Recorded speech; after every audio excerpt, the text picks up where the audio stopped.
Medical Information System atau biasa disebut sistem informasi klinik ya.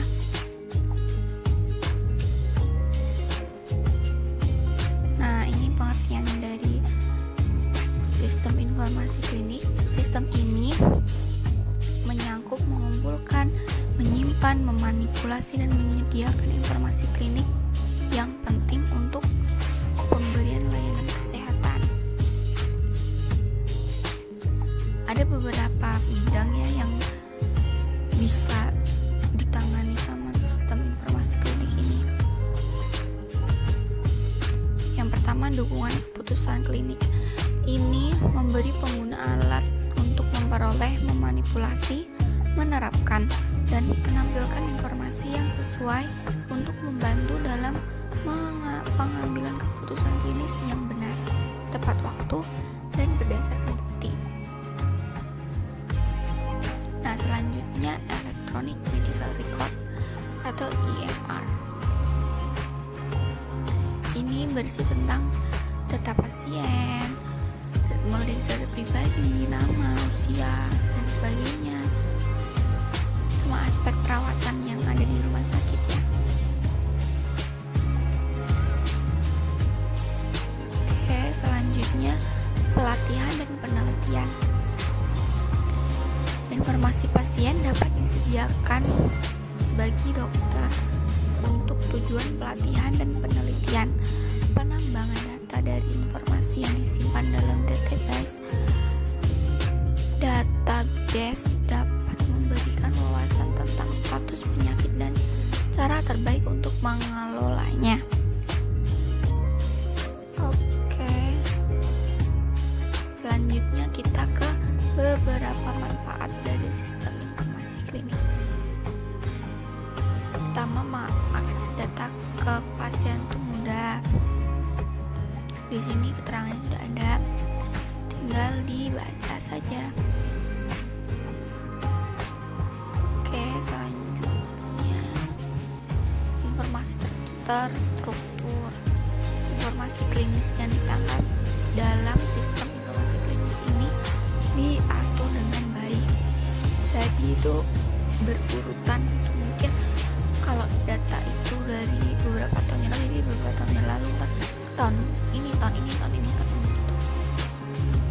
Jadi terstruktur dan urut gitu.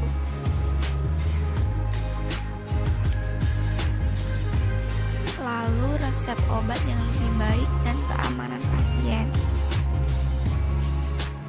Ini keterangannya juga sudah ada, tinggal dibaca saja. Nah, selain sistem informasi yang semakin berkembang di era modern ini, di dunia kesehatan itu ada beberapa alat kesehatan yang canggih ya, yang canggih dan modern untuk pendeteksi awal penyakit di tubuh manusia.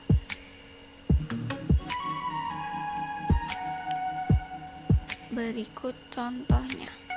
Nah, kanker usus besar. Ini kanker yang terdapat pada usus besarnya, tumor ganas ya. Awalnya tumor ganas yang berada di usus besar.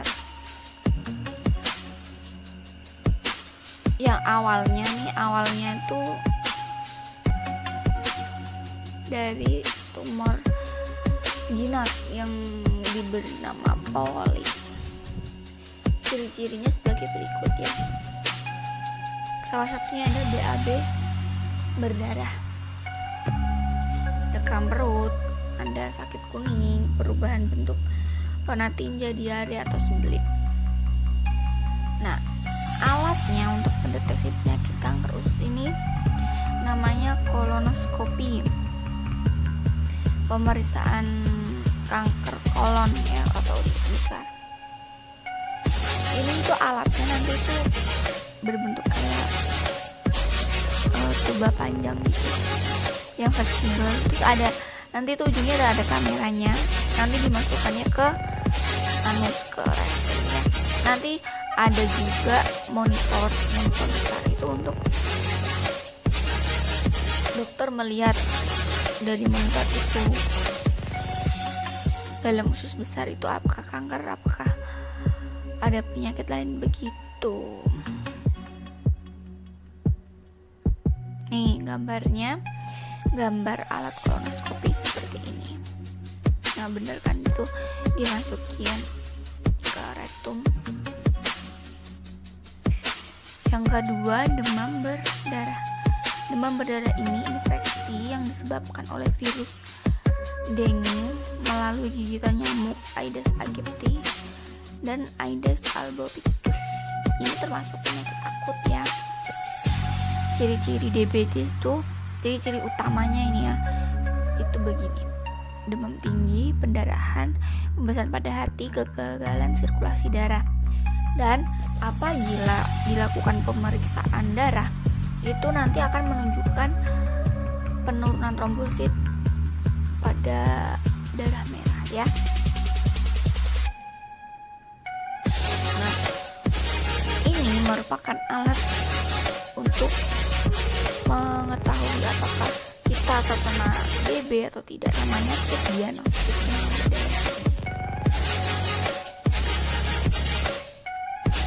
Nah, alat ini mirip sekali dengan test pack untuk mengetes kehamilan seperti itu.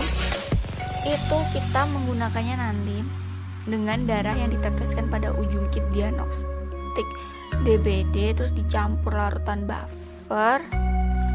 Itu larutan itu udah tersedia di kotaknya. Nanti tunggu 2-10 menit.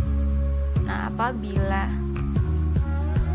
garis yang ada di kit itu 1 garis, itu berarti kita negatif. Kalau 2 garis itu berarti kita positif juga. Sama ya kan, klik garisnya dari negatif sama 2 garis positif. Itu ini gambar kit diagnostik. Selanjutnya kita ke penyakit jantung. Penyakit jantung ini ada beberapa macam ya sebenarnya. Ada serangan jantung, jantung koroner, aritmia, fibrillasi atrium, gagal jantung, amyopati, penyakit katup jantung. Tapi ini kita ambil secara umumnya saja ya. Secara umumnya itu kondisi ketika jantung mengalami gangguan pada pembuluh darah, jantung, irama jantung, katup atau bawaan lahir. Nah, ini ciri-ciri dari bukan keseluruhan ya, mungkin ciri-ciri umumnya ya. Ciri umumnya nyeri dada, pusing, mual, muntah, keringat dingin, lemas, palpitasi itu degup jantungnya tuh cepat, pembegakan pada anggota badan tertentu. Nah, ada alat yang bisa mendeteksi penyakit jantung dini ya, mendeteksinya tuh dari awal, namanya NIFA. Nah, NIFA ini sebagai informasi saja ya, NIFA ini dikembangkan di ITB, di Institut Teknologi Bandung.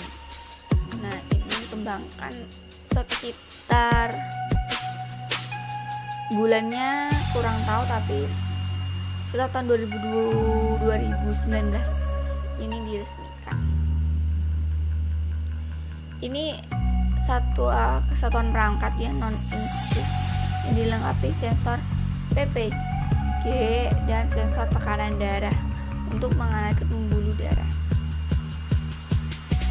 Nah, nanti itu penggunaannya seperti kita akan meneliti pasien itu.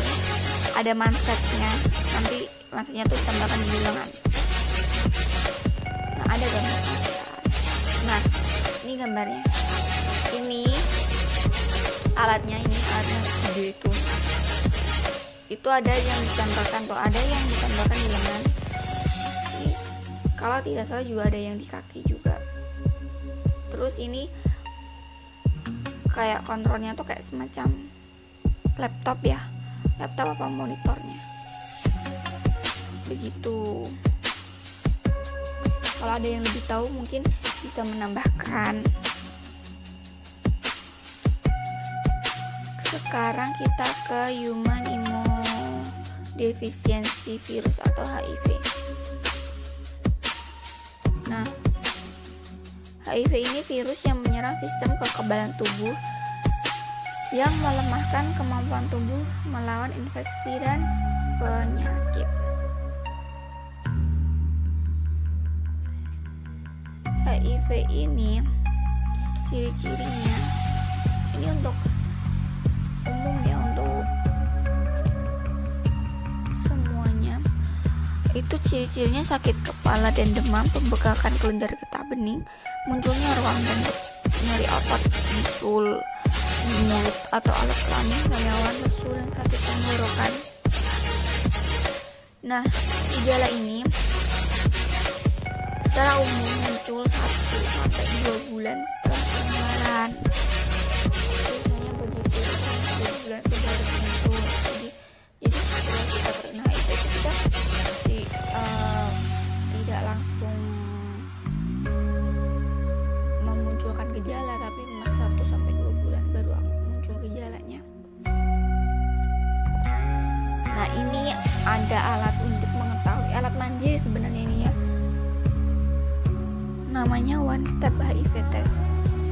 Ini digunakan untuk mendeteksi antibodi yang diperoleh oleh sistem kekebalan tubuh dalam merespon HIV.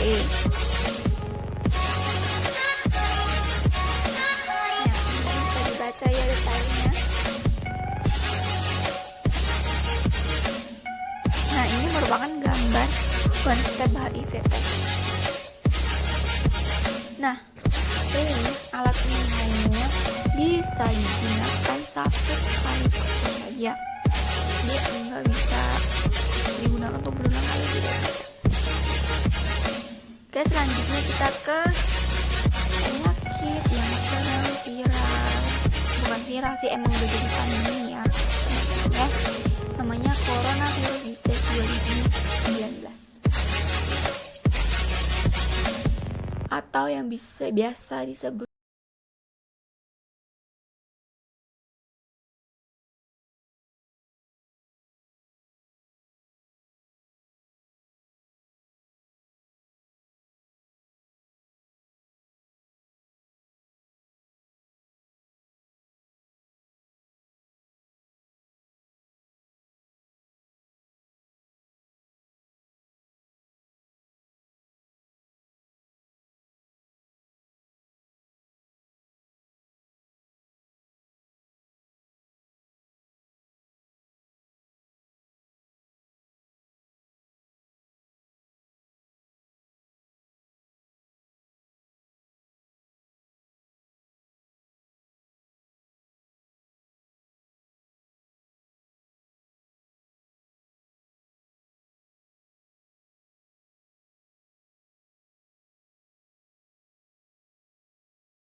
seperti itu. Tergantung itu webnya itu mengarahnya atau menjurusnya ke rating mana. Saya ambil beberapa contoh layanan web kesehatan, ada 5 ya. Yang satu guesehat.com. Ini untuk rating rumah sakit dan dokter. Ini berisi tentang berbagai macam penyakit, forum tanya jawab, referensi buku kesehatan dan event. Dan ini juga bisa dimanfaatkan sebagai awal mencari informasi, misal dokter spesialis apa saja, fasilitas RS yang tersedia, dan lain-lain. Selanjutnya ada klikdokter.com.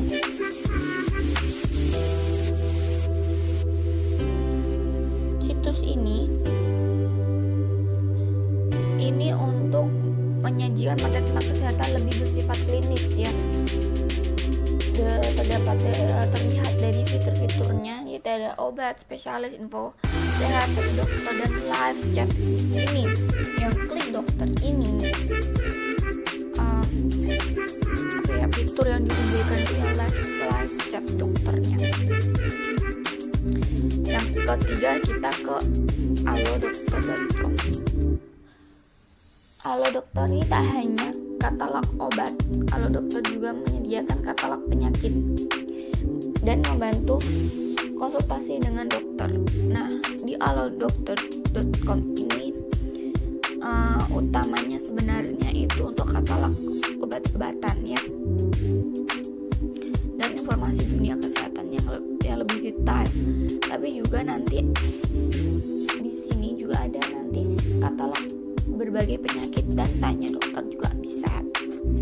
Yang keempat kita ke tanyadok.com, direktori profil lengkap, profil dokter lengkap. Situs tanyadok.com juga menyediakan berbagai artikel kesehatan. Dari judul situs ini mengajak netizen atau kita untuk aktif secara konsultasi dengan dokter. Yang kelima, doktersehat.com atau kalkulator kesehatan, menyediakan konsultasi penyakit dan kesehatan secara online, dilayani oleh berbagai dokter spesialis. Dan menariknya itu ada fitur kalkulator kesehatan, di mana kita bisa melakukan analisa penyakit, masa kesuburan, menghitung usia kehamilan, kalori, body massa index atau BMI. Situs ini juga menyediakan informasi tentang dokter dan rumah sakit yang disajikan dalam direktori kesehatan di seluruh Indonesia. Seperti itu. Nah, sekarang kita selesai materinya. Terima kasih sudah menonton video ini dan mendengarkan materinya. Apabila ada yang kurang atau ada kesalahan dalam mengucapkan bahasa medisnya atau kesalahan mengucapkan katanya, mohon dimaafkan. Sekian dan terima kasih.